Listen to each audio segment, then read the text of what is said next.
Hello students, today we are discussing about endoplasmic reticulum. आज की class में हम ये पढ़ेंगे कि एंडोप्लाज्मिक होता क्या है, एंडोप्लाज्मिक रेटिकुलम की स्ट्रक्चर क्या है, एंडोप्लाज्मिक रेटिकुलम के फंक्शंस क्या है और ये क्यों इंपॉर्टेंट है सेल के लिए। आज की क्लास में इसके बारे में हम डिटेल वे में स्टडी करेंगे। तो स्टार्ट करते हैं एंडोप्लाज्मिक रेटिकुलम। एंडोप्लाज्मिक रेटिकुलम को हम शॉर्ट फॉर्म में ER बोलते हैं, ठीक है, और हिंदी में उसको परदेवी जालिका बोलते हैं, ठीक है। अब बात करें इसका मतलब क्या होता है तो एंडोप्लाज्मिक रेटिकुलम का, तो यहाँ पे हम देख रहे हैं कि एंडो का मतलब होता है इनसाइड और प्लाज्मिक का मतलब होता है साइटोप्लाज्म और रेटिकुलम का मतलब होता है नेटवर्क।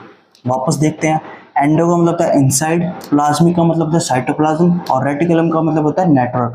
तो इसका मतलब हुआ कि a network like structure present in the cytoplasm, मतलब एक नेटवर्क जैसी कोई स्ट्रक्चर साइटोप्लाज्म में पाई जाती है उसको हम क्या बोलते हैं, एंडोप्लाज्मिक रेटिकुलम। तो बात करें इसकी एंडोप्लाज्मिक रेटिकुलम की डिस्कवरी किसने की थी। एंडोप्लाज्मिक रेटिकुलम की डिस्कवरी की थी हमारे पोर्टर नामक वैज्ञानिक, मतलब पोर्टर नामक एक साइंटिस्ट थे। इन्होंने क्या किया था, एंडोप्लाज्मिक रेटिकुलम की डिस्कवरी की थी इन 1945 के अंदर इन्होंने डिस्कवरी की थी एंडोप्लाज्मिक रेटिकुलम की। और बात करें एंडोप्लाज्मिक रेटिकुलम की, तो एंडोप्लाज्मिक रेटिकुलम बना किस चीज से हुआ है, कंपोजिशन ऑफ एंडोप्लाज्मिक रेटिकुलम, ठीक है। एंडोप्लाज्मिक रेटिकुलम बना हुआ है प्रोटीन और लिपिड से, ठीक है, प्रोटीन और लिपिड से एंडोप्लाज्मिक रेटिकुलम बना हुआ है। तो वहीं देखिए तो एंडोप्लाज्मिक रेटिकुलम क्या है कि यूकारियोटिक सेल्स होती है ना, उनमें पाया जाता है। जो यूकारियोटिक वेल डेवलप्ड सेल्स होती है उनके अंदर एंडोप्लाज्मिक रेटिकुलम पाया जाता है, ठीक है। मेम्ब्रेन बाउंड ऑर्गेनेली, ये कौन सी ऑर्गेनेली है, मेम्ब्रेन बाउंड, मतलब एंडोप्लाज्मिक रेटिकुलम के ऊपर मेम्ब्रेन पाई जाती है, इसीलिए इसको क्या कहते हैं, मेम्ब्रेन बाउंड ऑर्गेनेली बोलते हैं। उसके बाद attach with nucleus membrane of the cell.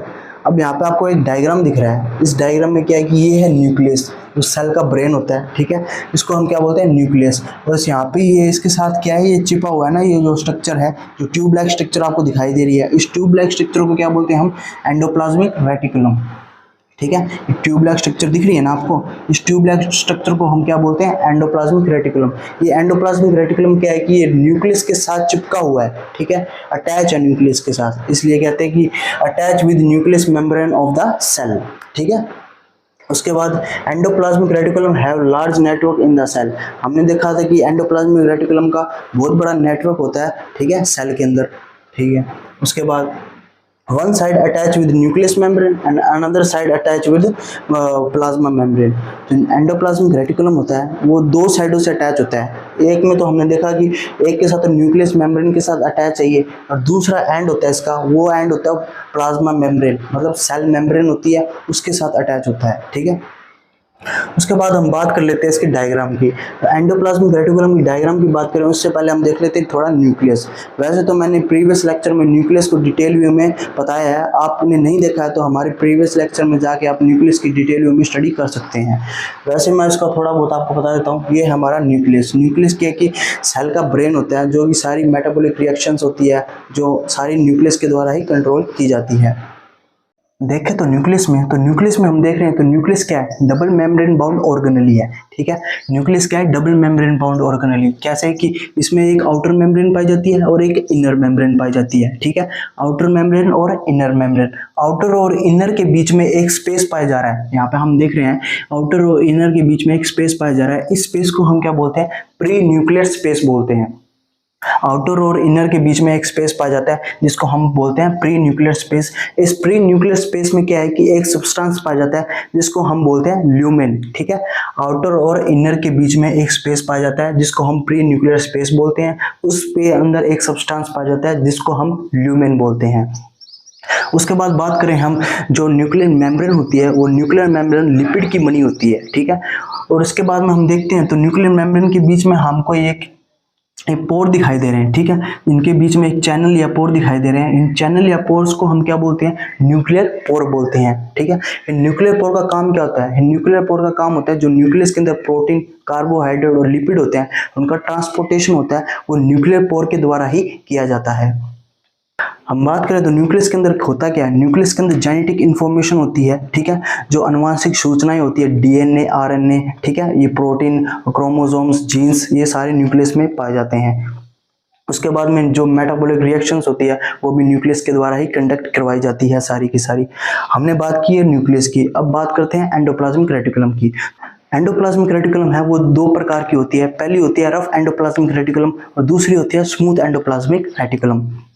जहाँ पे हम देख रहे हैं इसके अंदर जो आपको ये ब्लू कलर से जो डायग्राम दिख रहा है, ये ब्लू कलर से डायग्राम है, इसको हम बोलते हैं रफ एंडोप्लाज्मिक रेटिकुलम। और जो आपको ये ब्लैक कलर से डायग्राम दिख रहा है, इसको हम बोलते हैं स्मूथ एंडोप्लाज्मिक रेटिकुलम। तो पहले बात करते हैं हम रफ एंडोप्लाज्मिक रेटिकुलम की। तो रफ एंडोप्लाज्मिक रेटिकुलम में बात कर रहे हैं तो हमने देख रहे हैं कि जो न्यूक्लियस की आउटर मेम्ब्रेन है उससे क्या है कि रफ एंडोप्लाज्मिक रेटिकुलम का फॉर्मेशन हो रहा है। जो न्यूक्लियस की आउटर मेम्ब्रेन है उससे क्या हो रहा है, रफ एंडोप्लाज्मिक रेटिकुलम का फॉर्मेशन हो रहा है। ठीक है, उसके बाद हम देख रहे हैं जो प्री न्यूक्लियर स्पेस है वो भी यहाँ पे जॉइंट है। ठीक है, यहाँ पे न्यूक्लियस का जो प्री न्यूक्लियर स्पेस है जहाँ पे ल्यूमेन था, प्री न्यूक्लियर स्पेस के अंदर जो कि न्यूक्लियस के अंदर एक सब्सटेंस पाया जाता है जो ल्यूमेन है बोलते हैं, वो प्री न्यूक्लियर स्पेस के अंदर था और ल्यूमेन भी इसके साथ कनेक्ट है। ठीक है, जो कि ल्यूमेन इसके अंदर पाया जा रहा है। ठीक है, रफ एंडोप्लाज्मिक रेटिकुलम के अंदर भी ये ल्यूमेन पाया जाता है, इसको क्या बोलते हैं, रफ एंडोप्लाज्मिक रेटिकुलम ल्यूमेन बोलते हैं। ठीक है, ये ल्यूमेन भी इसके साथ अटैच है। इसके बाद हम देखते हैं कि रफ एंडोप्लाज्मिक रेटिकुलम के अंदर ये जो आपको रेड कलर से डॉटेड जो स्ट्रक्चर दिखाई दे रही है, इस स्ट्रक्चर को क्या बोलते हैं, इस स्ट्रक्चर को हम बोलते हैं राइबोसोम्स। ठीक है, ये होती हैं राइबोसोम्स। ये राइबोसोम्स क्या करते हैं, ये राइबोसोम्स होते हैं जो प्रोटीन का सिंथेसिस होता है उसको साइट प्रोवाइड करवाते हैं। जो प्रोटीन की सिंथेसिस जो मेथड चलता है उसके अंदर राइबोसोम्स क्या करते हैं, साइट प्रोवाइड करवाने का काम करते हैं। वहीं बात कर रहे हैं रफ एंडोप्लाज्मिक रेटिकुलम की, तो रफ एंडोप्लाज्मिक रेटिकुलम क्या करता है, प्रोटीन का सिंथेसिस है वो रफ एंडोप्लाज्मिक रेटिकुलम द्वारा किया जाता है और जो साइट प्रोवाइड करवाई जाती है जो मेथड के अंदर, वो राइबोसोम्स के द्वारा प्रोटीन सिंथेसिस की साइट प्रोवाइड करवाई जाती है। उसके बाद हम बात कर लेते हैं स्मूथ एंडोप्लाज्मिक रेटिकुलम की। तो स्मूथ एंडोप्लाज्मिक रेटिकुलम में हम देख रहे हैं कि इसकी जो स्ट्रक्चर है वो ट्यूब्यूलर है, मतलब ट्यूब लाइक स्ट्रक्चर है इसकी। ठीक है, इसकी ट्यूब लाइक स्ट्रक्चर दिख रही है, उसको हम बोलते हैं smooth endoplasmic reticulum.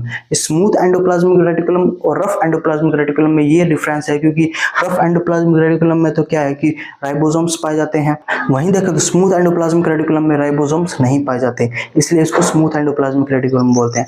Smooth endoplasmic reticulum क्या करते हैं, लिपिड का फॉर्मेशन करते हैं, मतलब सिंथेसिस ऑफ लिपिड का सिंथेसिस या फॉर्मेशन स्मूथ एंडोप्लाज्मिक रेटिकुलम करते हैं। और स्मूथ एंडोप्लाज्मिक रेटिकुलम का है क्या, जो ना यहाँ पे जो बाइंड है, जो इसके साथ साइट है, जो रफ एंडोप्लाज्मिक रेटिकुलम के साथ जॉइंट होते हैं।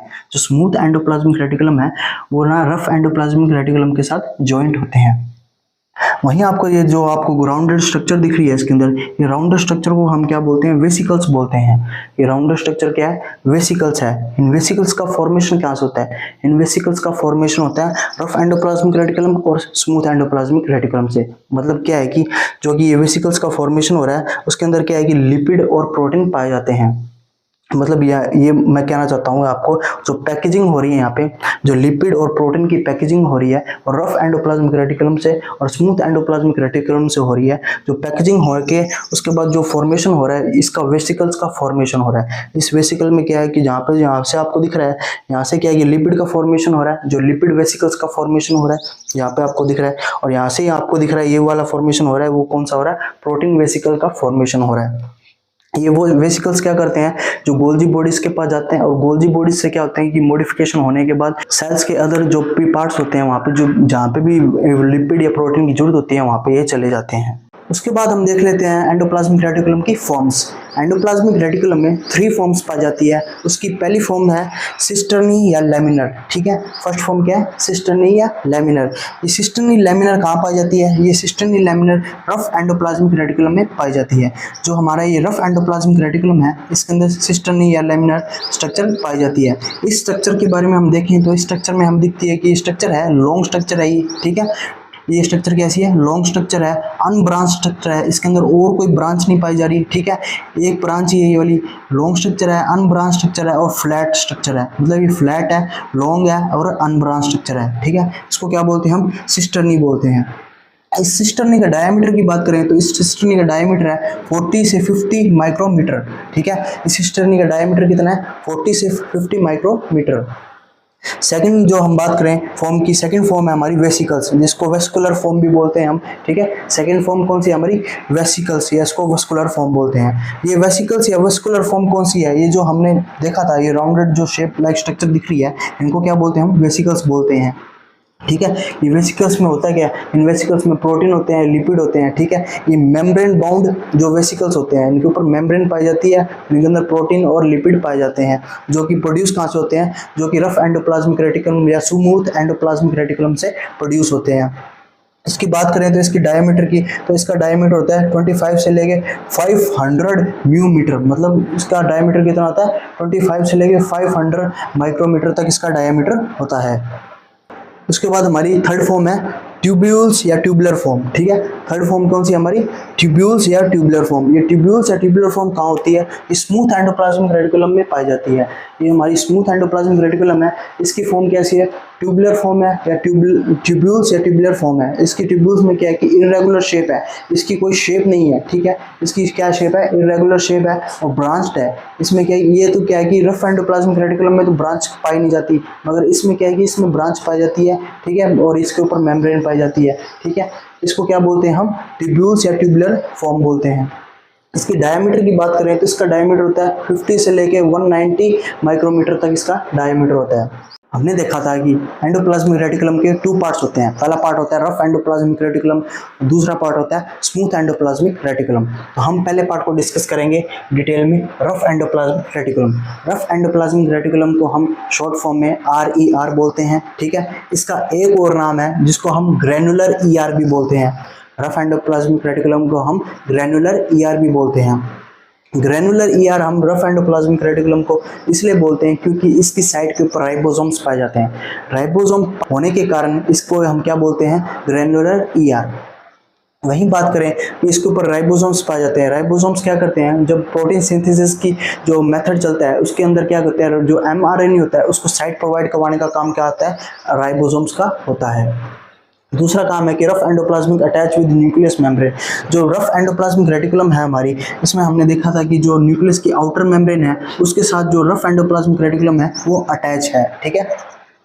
उसके बाद हमने देखा direct connection of pre nuclear space and lumen. जो इसका कनेक्शन है वो डायरेक्ट है, जैसे प्री न्यूक्लियर स्पेस था ना हमारा, जो प्री न्यूक्लियर स्पेस है और जो ल्यूमेन जो हमारा जो सब्सटेंस पाया जाता है उसके साथ ये डायरेक्ट कनेक्शन है इसका, ठीक है। यहाँ पे हम देख रहे हैं कि इसके साथ ये डायरेक्ट कनेक्ट है। वहीं देखें तो स्मूथ एंडोप्लाज्मिक कनेक्शन नहीं है, जो कि रफ एंडोप्लाज्मिक का डायरेक्ट कनेक्शन है इसके साथ। उसके बाद हम देखें तो rough endoplasmic reticulum synthesize protein and packaging of protein. जो रफ एंडोप्लाज्मिक रेटिकुलम है वो क्या करता है, जो वेसिकल्स के फॉर्म के अंदर प्रोटीन का सिंथेसाइज करके पैकिंग करता है। जो वेसिकल्स की फॉर्म हो जाती है, जो हमने देखा था ये जो राउंडेड स्ट्रक्चर है इनको वेसिकल्स बोलते हैं। इनकी फॉर्म के अंदर ये प्रोटीन की पैकेजिंग करता है और जो गोल्जी बॉडी को सेंड कर देता है। गोल्जी बॉडीज क्या करती है, मॉडिफाई करके उस प्रोटीन को जहाँ पे भी सेल के अंदर जिस पार्ट के अंदर भी जरूरत होती है इन प्रोटीन्स की, वहाँ पे उसको भेज देती है। उसके बाद हम बात करें rough endoplasmic have cisternae form. Rough endoplasmic की फॉर्म कौन सी है, सिस्टर्नी फॉर्म है। जो ये लॉन्ग है, ठीक है, फ्लैटेड स्ट्रक्चर है, अनब्रांच स्ट्रक्चर है, इसको क्या बोलते हैं, सिस्टर्नी फॉर्म बोलते हैं, जो कि रफ एंडोप्लाज्मिक रेटिकुलम की फॉर्म है। उसके बाद हम देखते हैं mostly present in liver cells, pancreas cells. जो रफ एंडोप्लाज्मिक रेटिकुलम होती हैं वो कहाँ पाई जाती है, जहाँ पे ज़्यादा प्रोटीन की जरूरत होगी वहाँ पे पाई जाएगी। और ज़्यादा प्रोटीन कहाँ पे होती है, लीवर सेल्स के अंदर होती है और पेनक्रियास सेल के अंदर जरूरत पड़ती है, वहाँ पे क्या होती है, रफ एंडोप्लाज्मिक रेटिकुलम की संख्या ज़्यादा होती है। हमने फर्स्ट पढ़ा था रफ एंडोप्लाज्मिक रेटिकुलम। हमारा सेकंड है जो smooth endoplasmic reticulum. Smooth endoplasmic reticulum को शॉर्ट फॉर्म में हम SER बोलते हैं, ठीक है। इसका दूसरा नाम भी है, इसका दूसरा नाम है ए ग्रैनुलर ER। ए ग्रैनुलर ER इसको क्यों बोलते हैं, ए ग्रैनुलर ER इसको इसलिए बोलते हैं क्योंकि इसके अंदर राइबोसोम्स नहीं पाए जाते, राइबोसोम्स एब्सेंट होते हैं। वहीं हमने देखा था रफ एंडोप्लाज्मिक रेटिकुलम के अंदर राइबोसोम्स पाए जाते हैं, ठीक है, उसको ग्रैनुलर ER बोलते हैं। उसके बाद हम देखें तो स्मूथ एंडोप्लाज्मिक की जो फॉर्म होती है वो ट्यूब्यूल्स फॉर्म होती है। इस डायग्राम में हम देख रहे हैं तो इसकी जो फॉर्म है, जो ट्यूब्यूल्स फॉर्म है, इस ट्यूब्यूल फॉर्म में क्या होता है कि इसकी शेप है वो इरेगुलर है, ठीक है। इसकी शेप कैसी है, इरेगुलर है, ब्रांच्ड शेप है, इसके अंदर ब्रांचें पाई जा रही है। इसकी शेप का कोई साइज नहीं है, इसलिए हम क्या बोल रहे हैं, इरेगुलर शेप बोल रहे हैं। और ये मेम्ब्रेन शेप है, इसके ऊपर मेम्ब्रेन पाई जाती है, इसको क्या बोलते हैं, ट्यूब्यूल्स फॉर्म बोलते हैं, ठीक है। उसके बाद हम देखें तो smooth endoplasmic reticulum synthesize of essential lipids, phospholipid और कोलेस्ट्रॉल। जो स्मूथ एंडोप्लाज्मिक रेटिकुलम होता है वो क्या करता है, सिंथेसाइज करता है लिपिड का, फास्फोलिपिड का और कोलेस्ट्रॉल का सिंथेसाइज करता है। उसके बाद देखें तो it also production of steroid hormone and maintain carbohydrate metabolic activities. ये क्या करता है, ये कार्बोहाइड्रेट मेटाबॉलिक एक्टिविटीज़ को मेंटेन करके रखता है और क्या करता है, स्टीरॉयड हार्मोन्स होते हैं उनका प्रोडक्शन भी ये स्मूथ एंडोप्लाज्मिक रेटिकुलम करता है। उसके बाद देखें तो mostly present in adipose tissue, intestinal cells and glycogen cells. जो स्मूथ एंडोप्लाज्मिक रेटिकुलम है वो कहाँ पाया जाता है, वो पाया जाता है एडिपोज टिश्यू में पाया जाता है, इंटेस्टाइनल सेल्स के अंदर पाया जाता है और ग्लाइकोजन सेल्स के अंदर पाया जाता है स्मूथ एंडोप्लाज्मिक रेटिकुलम। उसके बाद देखें तो एक और स्मूथ एंडोप्लाज्मिक रेटिकुलम की तरह एक और रेटिकुलम होता है जिसको हम बोलते हैं सार्कोप्लाज्मिक रेटिकुलम। ये सार्कोप्लाज्मिक रेटिकुलम क्या करता है, ये सार्कोप्लाज्मिक रेटिकुलम है ये आयंस का सिक्रेशन करता है। आयंस कौन से होते हैं, जो कि कैल्शियम आयंस होते हैं, इनका सिक्रेशन कौन करता है, सार्कोप्लाज्मिक रेटिकुलम करता है। और ये कहाँ पाया जाता है, ये पाया जाता है मसल सेल्स के अंदर पाया जाता है, कार्डिक सेल्स के अंदर पाया जाता है। ये है हमारा एंडोप्लाज्मिक रेटिकुलम। उम्मीद है आपको एंडोप्लाज्मिक रेटिकुलम समझ में आया होगा। आज की क्लास अच्छी लगी होगी। आज के लिए इतना ही, थैंक यू।